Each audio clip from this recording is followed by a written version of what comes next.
Boa noite a todos. É com muita alegria que nós começamos mais um estudo dessa noite de quarta-feira. Hoje nós vamos conversar com a nossa amiga Elisângela e ela vai falar para nós um pouquinho sobre síndrome do pânico e ansiedade em tempos de pandemia. Então, para começar, nós faremos uma leitura. Quem vai fazer a leitura é a Sara e logo em seguida eu farei a prece para a gente iniciar os nossos trabalhos. Do pão.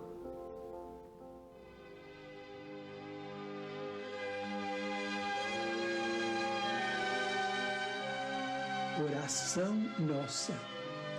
Senhor, ensina-nos a orar sem esquecer o trabalho, a dar sem olhar a quem, a servir sem perguntar até quando, a sofrer sem magoar, seja quem for, a progredir sem perder a simplicidade, a semear o bem sem pensar nos resultados, a desculpar sem condições, a marchar para a frente sem contar os obstáculos, a ver sem malícia, a escutar sem corromper os assuntos, a falar sem ferir, a compreender o próximo sem exigir entendimento, a respeitar os semelhantes sem reclamar consideração, a dar o melhor de nós, além da execução do próprio dever, sem cobrar taxas de reconhecimento. Senhor, fortalece em nós a paciência para com as dificuldades dos outros, assim como precisamos da paciência dos outros para com as nossas próprias dificuldades. Ajuda-nos para que a ninguém façamos aquilo que não desejamos para nós. Auxilia-nos, sobretudo, a reconhecer que a nossa felicidade mais alta será, invariavelmente, aquela de cumprir teus desígnios, onde e como queiras, hoje, agora e sempre.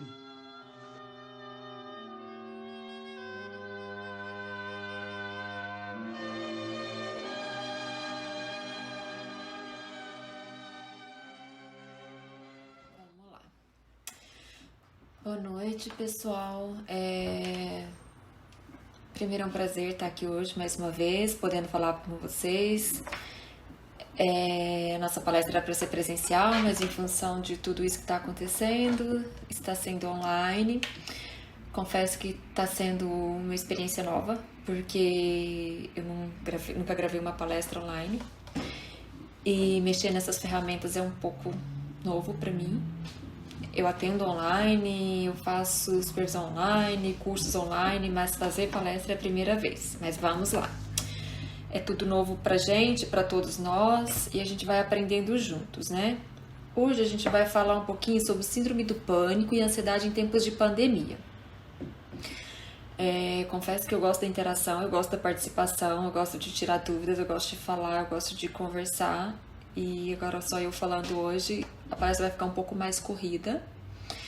E se por um acaso eu falar alguma coisa que vocês não entenderem e quiserem perguntar, pode mandar mensagem que eu terei o maior prazer em responder, tá? Vamos lá. Síndrome do pânico e ansiedade em tempos de pandemia. O que a gente tem para falar sobre isso, né? Primeiro vamos entender um pouquinho da ansiedade. Eu já falei sobre ansiedade em outras vezes, em palestras que eu fiz, tá? Na casa. Mas vamos lá. Primeiro, ansiedade todos nós temos. Todos nós somos ansiosos, todos nós sentimos. É um sentimento inato do ser humano. A ansiedade, ela funciona muito como um alarme quando a gente percebe que algo novo ou desconhecido vai acontecer. É meio que uma preparação do nosso corpo para essa coisa nova, para esse algo desconhecido, né? Que a gente chama de mecanismo de sobrevivência. Ela tem sintomas físicos. Quando a gente está ansioso, a gente fica mais ofegante, a gente fica mais cansado às vezes, a gente fica em um estado de alerta. Então é o que a gente chama de preparar o corpo, preparar a gente para luta ou fuga. Um exemplo clássico disso daqui é quando a gente está num passeio e tal, andando, sei lá, vamos pegar uma fazenda e aí a gente do nada depara com um animal, sei lá, um boi. E a gente percebe que esse animal está vindo para cima da gente. Em primeiro momento a gente paralisa, depois vem uma série de reações físicas e todas essas reações nos preparam para quê? Para luta e fuga. Acho que todo mundo já sentiu isso, ou um cachorro na rua, alguma coisa que nos causa medo, que nos causa estranhamento e que a gente prepara o nosso corpo para essa luta ou fuga. Então os sentimentos, os sentidos ficam muito mais aguçados diante da ansiedade.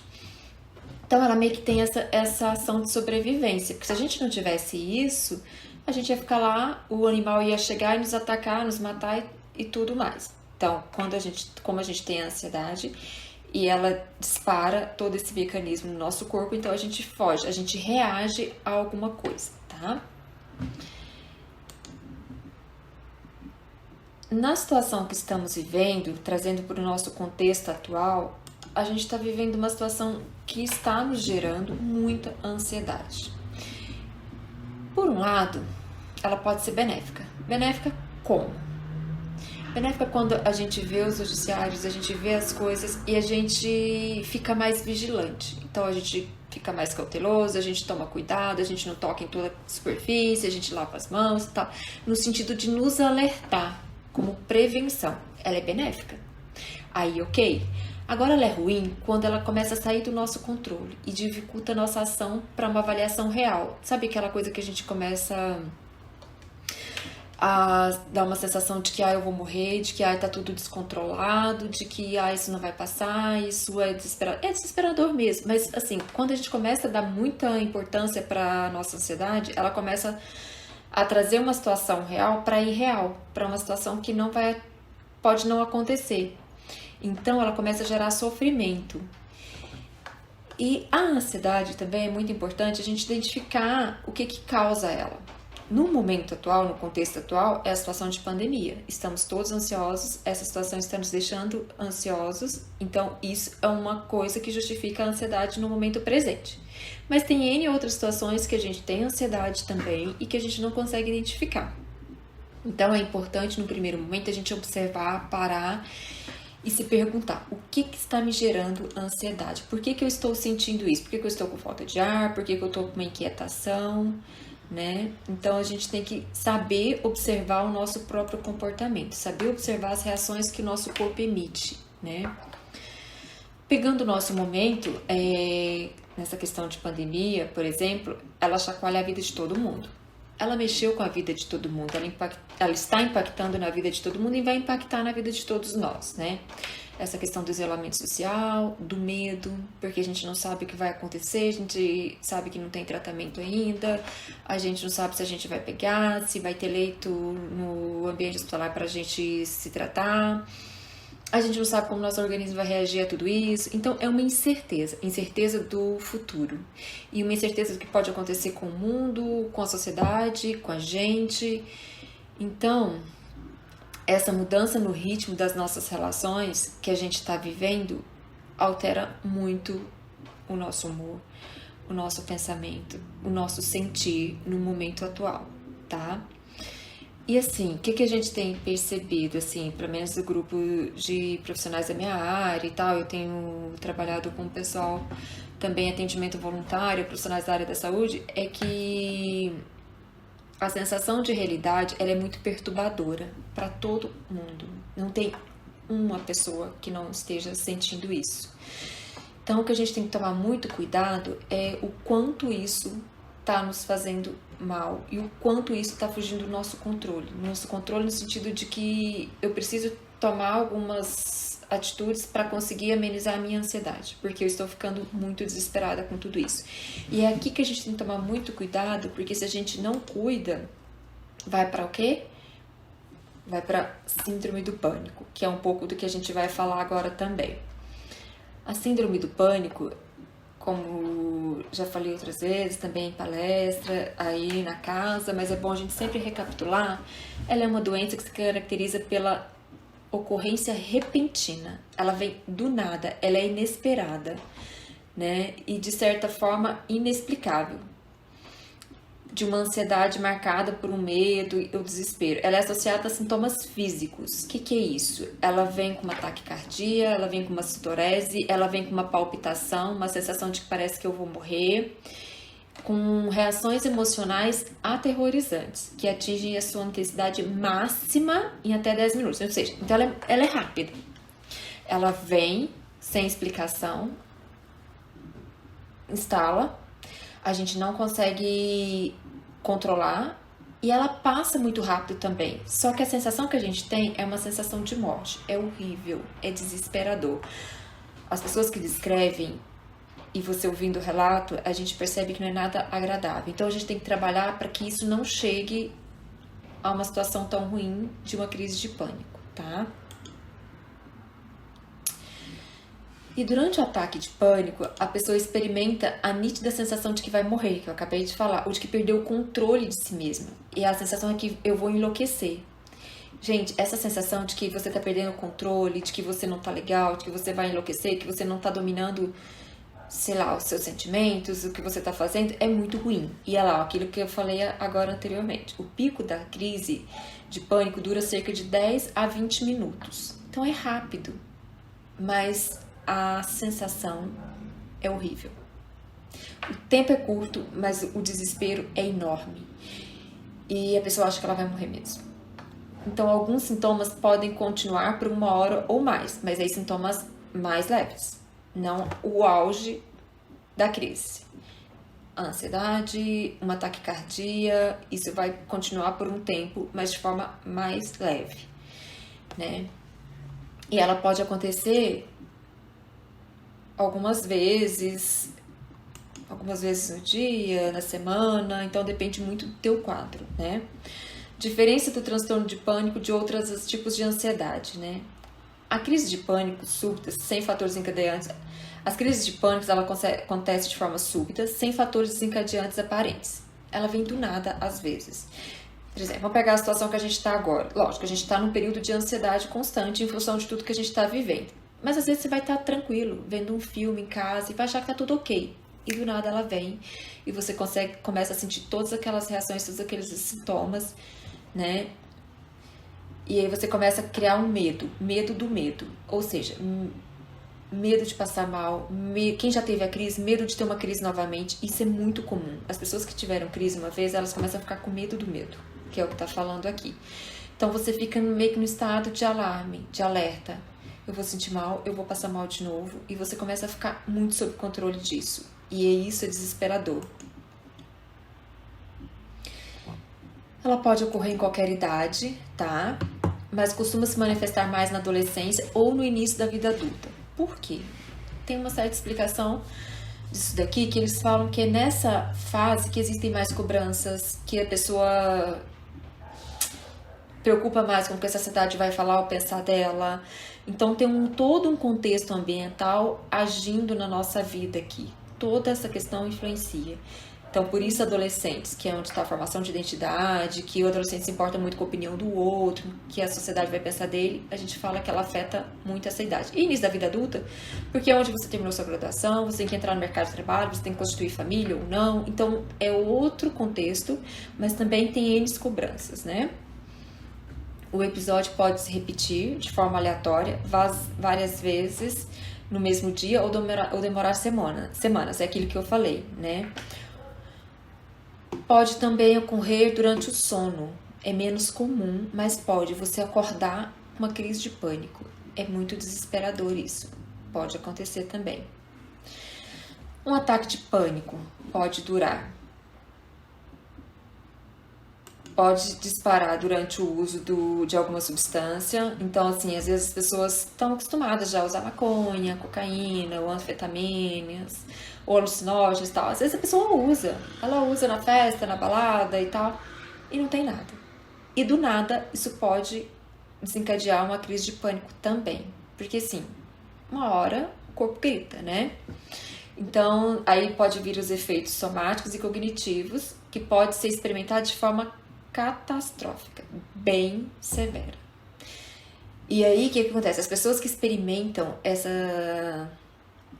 ataque de pânico durante o uso de alguma dessas substâncias, ela associa, às vezes, a crise de pânico com o uso da substância e reduz, às vezes, drasticamente o uso da substância. Ou para de usar, ou fica um tempo sem usar, porque ela começa a ficar com medo.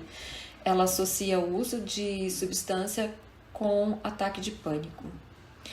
Olha lá, as síndromes de abstinência de substâncias sedativas, como álcool ou benzodiazepínicos são medicamentos no gerais para depressão, ansiedade e outros hipnóticos, também podem induzir ataques de pânico. Ai, desculpa. Voltando. Vamos lá, para algumas coisas que é importante a gente falar sobre, que é crucial a gente considerar o contexto no qual ele ocorre, né? Então, tem os ataques de pânico inesperados, que é aqueles não evocados, não está associado a nenhum ativador situacional, vindo do nada, é o mais comum, tá? Normalmente ele vem do nada, você está vendo um filme, você está dormindo, você está com familiares, está numa viagem, ele é o mais comum. Tem um ataque de pânico ligado a situações evocados, tá? Ocorre quando, invariavelmente, ou logo após a exposição ou antecipação a um evocador ou ativador situacional. Por exemplo, ver uma cobra ou um cão sempre ativa um ataque de pânico imediato. Mas aí é aquele ataque de pânico que não te prepara para luta e fuga. Você fica ali paralisado e desesperado e você não tem reação. Aí já é um ataque de pânico, tá? Ataque de pânico predisposto pela situação, que tende mais a ocorrer em exposição ao evocador ou ativador situacional. Por exemplo, os ataques podem ocorrer quando o indivíduo está dirigindo. Isso é muito comum também. A pessoa está dirigindo, está numa estrada e ela começa a passar mal. É sério, porque se ela não tiver o mínimo de controle ou alguém do lado, ela pode provocar até um acidente. O que ela tem que fazer? Parar imediatamente no acostamento, respirar fundo, tomar uma água, dar um tempo, conversar com alguém até que passe. E passa, gente. A sensação de morte é iminente, é desesperador, mas ela passa. O seu próprio corpo prepara para isso, tá? Vamos lá. À medida que outros ataques de pânico ocorrem com o indivíduo, começam a surgir a ansiedade antecipatória, aquilo que eu falei lá atrás, e a ideação sobre nossos ataques, tá lá, ó, sobre novos ataques, o que normalmente leva ao desenvolvimento de respostas de evitação que irão caracterizar o quadro de agorafobia. É a ansiedade ou esquiva de locais ou situações das quais poderia ser difícil, tá vendo? Ou embaraçosa, escapar ou nas quais o indivíduo poderia não estar disponível, no caso de ter um ataque de pânico ou sintomas de pânico. Então aqui é aquilo, por exemplo, ele teve um ataque de pânico quando ele estava usando algum tipo de substância. Então ele associa que usar aquela substância... Ai, desculpa, o que eu fiz? Ai, desculpa. Ai, eu tô aprendendo a mexer nisso daqui, gente, desculpa. Que usar alguma substância ou algum medicamento tá ligado com ataque de pânico, então ele começa a evitar, né? Ou então, sei lá, eu tava passando em determinado lugar, eu levei um susto muito grande, ou sofri um acidente, aí você associa aquilo com algo ruim, então você começa a evitar também. Vamos lá, tô apanhando aqui da tecnologia, gente, desculpa. Sintomas de um ataque de pânico. Quais são os sintomas? Isso é importante para a gente conseguir identificar. Deixa eu mexer certo aqui. Para a gente conseguir identificar, né? E saber fazer uma leitura do nosso comportamento, do que a gente está sentindo, né? Porque tudo na vida a gente tem que aprender a observar. Então, se você sabe observar o teu comportamento, você vai conseguir identificar quando está começando a surgir algo ruim, quando está começando a sair algo do nosso controle, quando você precisa buscar ajuda, né? Então, vamos lá. Os sintomas emocionais e cognitivos. Preocupação excessiva, medo generalizado. Tem gente que agora, gente, nessa situação que a gente tá vendo, tem medo de tudo. Tem medo de atender o entregador na porta. Tem medo de sair na rua para ir no supermercado. Dá medo? Dá. Mas também não dá para parar de viver, né? A questão é a gente tomar as medidas preventivas, se cuidar, fazer as higienizações das coisas certinho e a vida tem que seguir, né? Pensamentos negativos, desrealização, quando você começa a pensar coisas que não tem nada a ver, que realmente não vai acontecer e você começa a dar muita margem para esses pensamentos. Olha lá, dificuldade de tomar decisões, de pensar e de concentrar. Sintomas fisiológicos. Esses são bem visíveis, a pessoa sente muito claramente. Palpitação e taquicardia, parece que o coração vai sair pela boca. Aperto no peito, sabe aquela coisa, tem dia que você tá naquele aperto, uma sensação de que você não consegue escrever.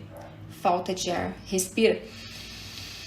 A respiração não desce, tem uma bola na garganta e não tem a respiração completa. Dor de barriga, a gente não controla, percebe? Os sintomas fisiológicos, eles vêm e a gente não tem controle dele. Suor excessivo, tensão muscular, tontura, tremedeira. Tem gente que é visível, a pessoa treme muito. Visão embaçada, a tua visão começa a ficar ruim. Sintomas comportamentais, que eu falei. Você começa a evitar situações, né? Por exemplo, tem muita gente agora que não tá conseguindo sair pra nada, nem na rua. Só que uma hora vai começar a ficar insustentável, ficar dentro de casa 24 horas. Você vai ter que sair, nem que seja pra dar uma volta no quarteirão, nem que seja pra ir na esquina e voltar. Inquietação, a pessoa não consegue ficar parada no mesmo lugar, ela movimenta para um lado e para o outro. E a insônia, ela começa a ter dificuldade para dormir. Deixa eu passar certo. E como que é um diagnóstico, né? Primeiro, quem faz o diagnóstico é sempre a gente pode fazer uma série de avaliações, chegar a alguns critérios, mas quem vai dar o diagnóstico de fato e falar é isso ou aquilo, sempre vai ser o psiquiatra, né? Mas lógico que a gente tem capacidade para avaliar, para entender tudo, mas o diagnóstico sempre vem do psiquiatra. Tá, diagnóstico será positivo para a síndrome de pânico C. A pessoa sofreu de ataques de pânico inesperados e frequentes, tá? Pelo menos um dos ataques tenha sido acompanhado de medo e angústia pela recorrência de um novo ataque e pelas consequências dessa nova crise, como perda de controle, ataque cardíaco, mudança súbita de comportamento. A pessoa evita situações que possam desencadear uma nova crise, que a gente já falou também. As crises de pânico não foram causadas por abuso de substância. Então, não necessariamente vai ser por abuso de substância, às vezes ela é causada por uma outra situação qualquer. Complicações possíveis. A pessoa começa a desenvolver algumas fobias específicas, como a agorafobia. A pessoa começa a ter mais probabilidade de ficar desempregada, porque ela começa a não dar conta de ir para o trabalho, ela começa a ficar menos produtiva, né? E ter relações pessoais difíceis, mais deficientes, sabe? Inclusive nas relações afetivas, casamento, relações com filhos, relações sociais. Então, ela começa a ter dificuldade nessas relações, tá? Depressão, ataques de pânico seguidos, sem controle, sem conseguir entender o que está causando, pode te levar à depressão. A depressão, em um grau mais elevado, pode levar ao suicídio, né? Lógico que isso aqui não é só o pânico que vai levar ao suicídio. O pânico que desencadeia uma depressão que pode desencadear pensamentos, ideações suicidas, tá? Alcoolismo e abuso de drogas, problemas financeiros, porque pode gerar compulsões, etc. E a dependência de medicamentos contra a ansiedade é uma possível complicação do tratamento. Por quê? Porque quando você começa a tomar medicações para ansiedade ou para o transtorno do pânico, como calmantes e tal, esses medicamentos, eles dão um alívio muito rápido, principalmente o calmante. O calmante você toma, dali meia hora você tá bem.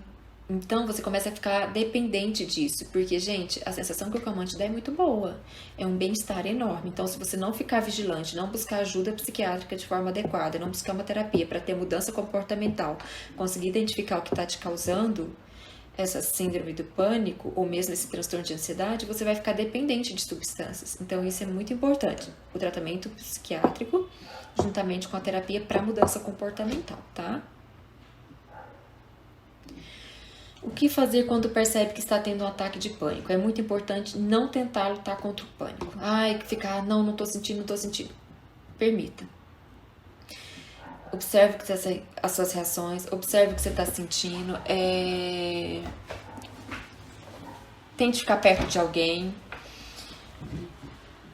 Respira fundo. Lógico que é muito difícil no momento do ataque de pânico, né? Mas a questão é, isso não te matar.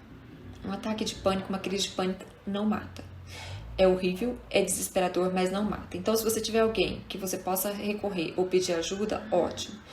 Tente recorrer a técnicas de relaxamento, como meditação ou preces, por exemplo, tá vendo aqui a parte espiritual? Então, assim, a gente tem que estar com uma vida espiritual trabalhada, a gente tem que estar trabalhando técnicas de relaxamento, atividade física é muito bom, isso não no momento do ataque, mas para prevenir novos ataques, entendeu? Usar qualquer técnica de distração como uma conversa suave, ó, por isso que eu falei, se tiver alguém por perto, música suave, palavras que acalmem, massagem em regiões do corpo que produzem relaxamento, principalmente nessa região. A gente acumula muita tensão aqui. Presta atenção para vocês verem quando vocês estão muito ansiosos, quando vocês estão com muito medo, muito inseguros. É aqui, a tensão vem no ombro. O controle da respiração, principalmente, e é muito importante, inspirar lentamente e expirar lentamente sem pressa. Só que esse aqui, gente, o controle da respiração, a gente tem que trabalhar ele quando a gente está bem. Porque quando a gente está numa crise, ou de ansiedade, ou de pânico, a gente não consegue fazer essa respiração, esse controle, se a gente não tiver treino. Então, é o que eu sempre falo com meus pacientes, a gente tem que aprender a treinar respiração de forma adequada, aprender a respirar de forma adequada. E isso a gente faz no dia a dia, quando a gente está bem.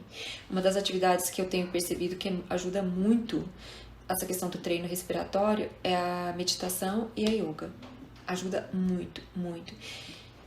E a gente vê o quanto é importante essa coisa da respiração, que até hoje na situação do Covid, quem tem esse treino respiratório e tal, tem um pulmão muito mais preparado para lidar com a situação, porque você tem uma expansão, não sei explicar, tá? Medicamente, maior do pulmão.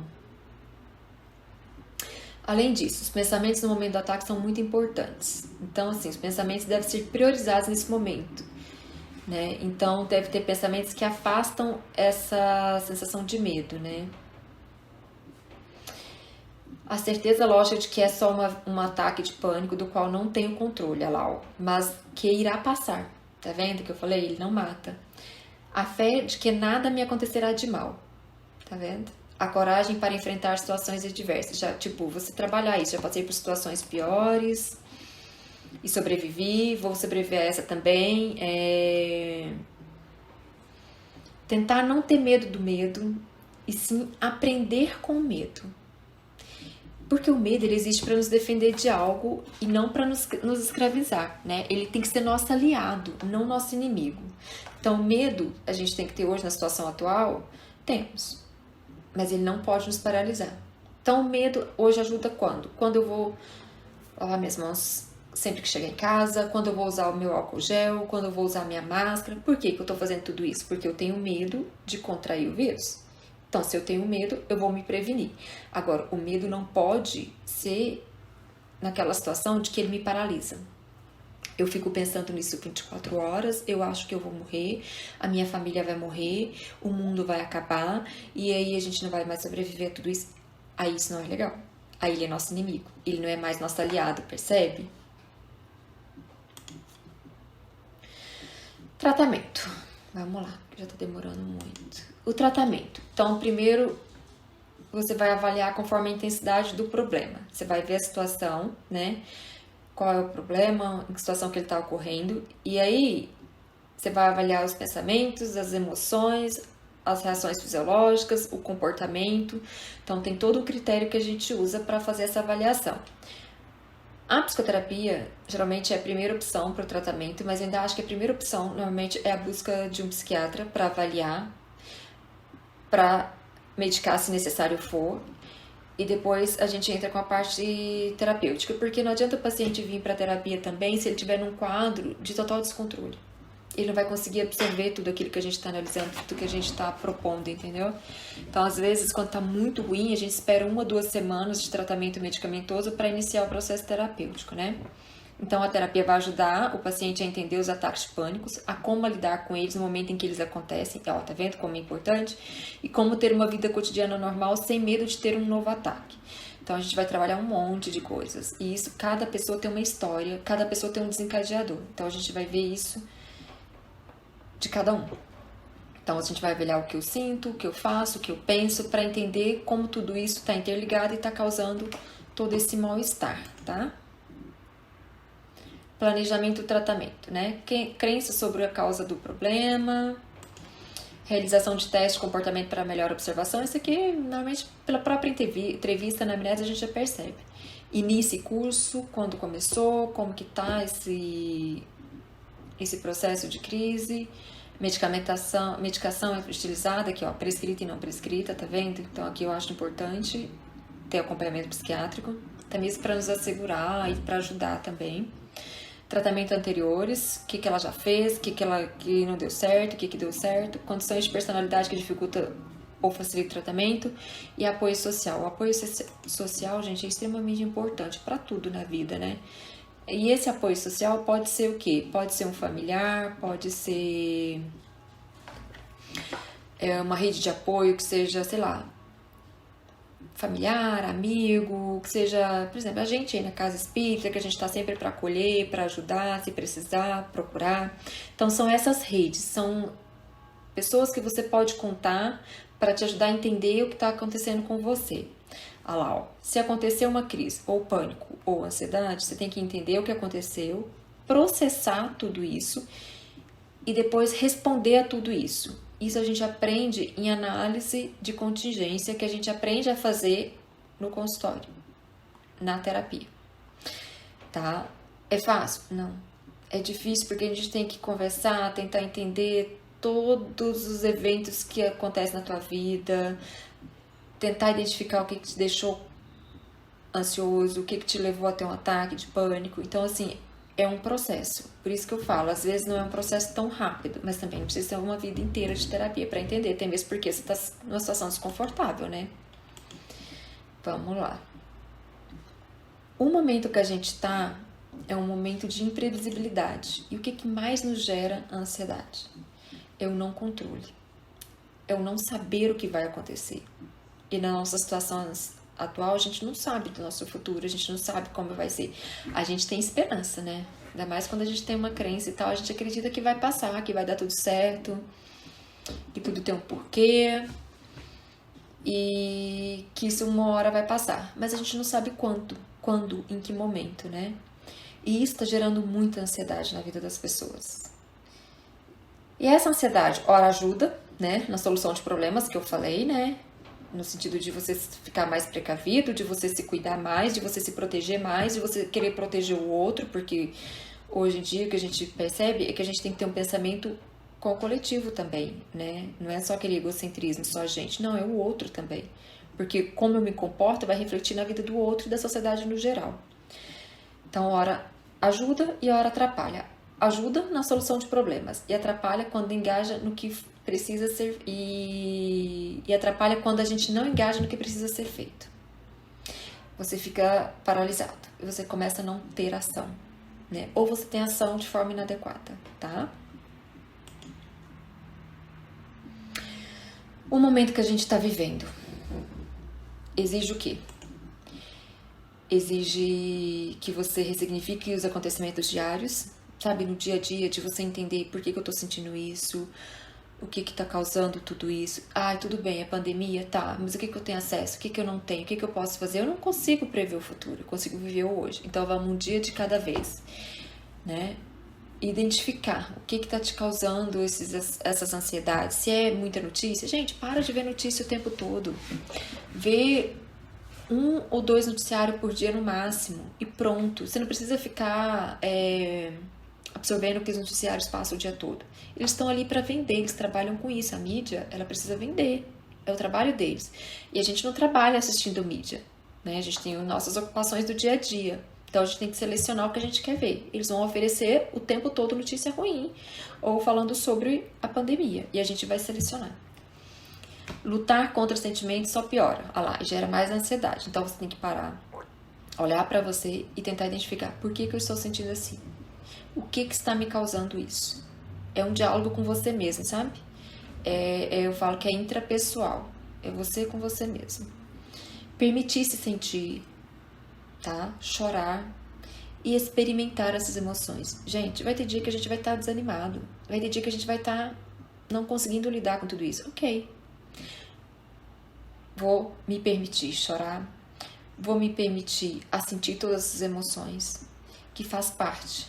Nós somos humanos. O que a gente não pode é viver em função disso, tá? Se respeitar. Tá vendendo aí agora pra gente que você tem que fazer isso, tem que ler livros, tem que fazer ginástica, você tem que fazer não sei o que, você tem que trabalhar, você tem que fazer cursos, você tem que fazer 1000 coisas. Oi, você tem que fazer aquilo que você consegue fazer pro momento. Tem gente que vai ficar extremamente produtivo, tem gente que não vai ficar. Então você tem que conseguir identificar o que você consegue fazer dentro daquilo que você consegue. Então é um olhar mais carinhoso para você. Tá? Se observe, se perceba. Você não tem que fazer o que todo mundo está fazendo. Você não tem que fazer o que a mídia está vendendo. Você não tem que fazer o que a blogueira está vendendo. Você tem que fazer aquilo que está dentro das suas condições. Você não vai mudar a tua casa inteira, limpar, faxinar tudo. Não. Pode ser que sim, mas se você não consegue, ok. Veja o que você consegue fazer. Então, é ser generoso com você mesmo nesse momento, tá? Ai, é ruim essa interação, né? Espero que vocês tenham conseguido entender um pouquinho, tá? Da mensagem, dessa coisa da ansiedade, do pânico. Se tiver dúvida, pode enviar a mensagem. A gente tá aqui pra ajudar, pra acolher nesse momento, tá? E, enfim, o que eu quero deixar de mensagem pra vocês? Que nós podemos comparar a vida das pessoas que tiveram crises de pânico com uma cidade costeira, olha lá, que foi atingida por um furacão. Ou seja, depois que o vento e o mar se acalmam, a destruição e a devastação são tamanhas que são precisos meses para arrumar a cidade. O furacão pode durar um dia, mas os efeitos são muito duradouros. Mesmo depois que o pânico original abateu-se sobre ela, a vítima ainda reage e reage por um longo tempo. Então, gente, não fique desesperada achando que você vai ter que estar bem. Tive uma crise de pânico hoje e amanhã eu tenho que estar ótimo. Não. Isso vai um tempo para você elaborar tudo isso, para você identificar tudo isso, para você entender o que causou tudo isso. Uma hora as coisas vão tranquilizar. Uma hora a rotina vai voltar ao normal. Mas enquanto ela não volta, vamos viver num momento de cada vez. O hoje, o aqui, agora. O passado a gente não tem acesso. Tipo, não dá para voltar em 2019, que muita gente reclamou que era ruim e tal. Não dá. Não dá pra pausar, quero voltar. Não. E nem dá pra ir pro futuro. Pular o ano, o momento que a gente tá passando e chegar em 2021. Temos que viver o hoje, o aqui, o agora. Tá difícil? Tá. Pra todo mundo? Pra todo mundo. Não na mesma proporção pra todos. Porque eu tenho ouvido muito, a gente tá no mesmo barco e tal. É, mais ou menos, né? Às vezes o barco de um tá num lugar mais privilegiado que o barco de outro. A gente tá passando pela mesma situação. Cada um passando de uma forma. Cada um passando de um jeito. Uns com mais facilidade e outros com mais dificuldades. E aqueles que têm mais dificuldade têm que buscar ajuda. E tem pessoas que estão aqui para apoiar dentro do que elas conseguem. Eu sou uma dessas. Se precisar de ajuda, se precisar de alguma palavra, de alguma conversa, de ser ouvida, estou à disposição, tá? Espero que tenha ajudado. Confesso que é estranho gravar, mas é o que a gente tem para o momento, tá? Fiquem bem, te cuidem e até uma próxima. E espero que seja presencial. Beijos, obrigada, boa noite, até uma próxima.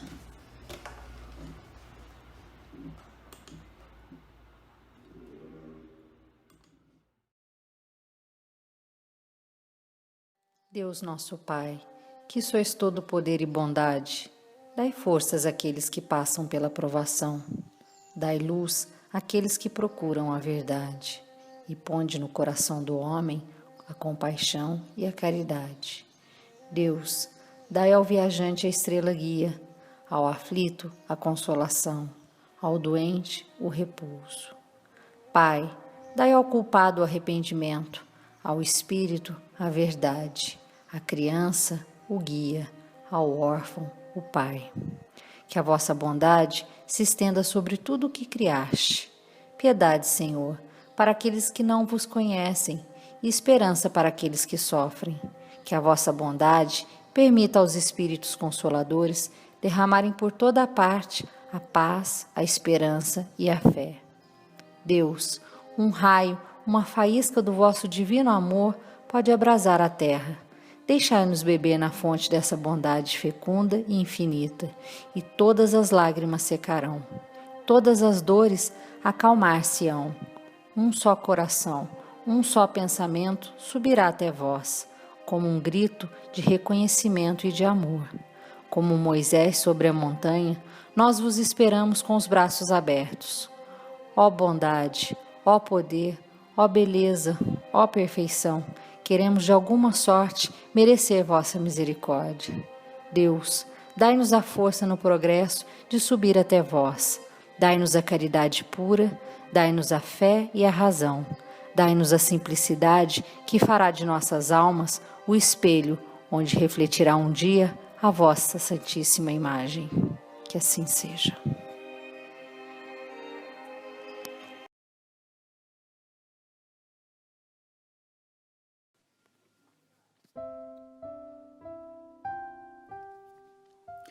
Um centro espírita é uma escola onde podemos aprender e ensinar, plantar o bem e recolher-lhe as graças, aprimorar-nos e aperfeiçoar os outros na senda eterna. O Núcleo Espírita Fraternidade e Amor foi fundado em 1994 com o objetivo de acolher e evangelizar os irmãos de ambos os planos. Passou por 3 locais diferentes, até se instalar na Avenida José Santana Rodrigues, no bairro São Vicente, onde se mantém até hoje. Com uma história cheia de voluntários e muita boa vontade, hoje tem disponível atividades em quase todos os dias da semana. Na segunda-feira, às 20 horas, acontece uma palestra pública, voltada aos mais diversos temas do Espiritismo e do Evangelho de Jesus. Na terça-feira, às 19 horas, um grupo faz estudo das obras de André Luiz, psicografadas por Francisco Cândido Xavier. Na quarta-feira, às 19h30, temos a Reforma Íntima, um dia de conversas e trocas, voltadas à transformação moral de cada um, onde nós vamos aos poucos modificando hábitos prejudiciais e plantando bons sentimentos. Na quinta-feira, às 19 horas, ocorre o estudo das obras básicas da doutrina espírita. No sábado, às 15 horas, são realizados 2 eventos simultâneos. A aula da Escola Espírita de Evangelização Infantil, Irmão Luiz Cláudio de Oliveira, para crianças de 3 a 14 anos, e uma palestra do Evangelho para os pais e frequentadores da casa. Ainda no sábado, às 16 horas e 45 minutos, começa o estudo da Mocidade Fonte Viva, composta por jovens a partir de 15 anos que estudam e debatem sobre a doutrina e o Evangelho de Jesus. Todos os anos, no mês de setembro, a Mocidade comemora seu aniversário com a realização de um encontro de jovens, o EMEI, Encontro de Mocidades Espíritas em Itajubá, desde 2007. Esse encontro reúne jovens da região do sul de Minas para estudar e aprender sobre a doutrina espírita. No período do Carnaval, a coordenação da Mocidade, em parceria com outras coordenações da região, realiza o EMEC, Encontro de Mocidades Espíritas no Carnaval, oferecendo aos jovens a oportunidade de saírem das festas de rua e se reunirem para falar sobre Jesus e o Espiritismo. A casa também contribui com o ENEC, Encontro Espírita no Carnaval, onde os adultos se encontram por um final de semana para estudar a doutrina. O NEFA realiza diversas outras atividades, como atendimento fraterno, fluidoterapia, reuniões mediúnicas, assistência social, orientações e cestas básicas para famílias carentes, apoio às casas espíritas vizinhas com intercâmbio de palestras, entre muitas outras atividades. Somos um núcleo de estudo, de fraternidade, de oração e de trabalho, sempre prontos a receber, acolher e evangelizar a todos que procurem o nosso auxílio. Já nos disse Jesus: porque onde estiverem 2 ou 3 reunidos em meu nome, ali estou no meio deles.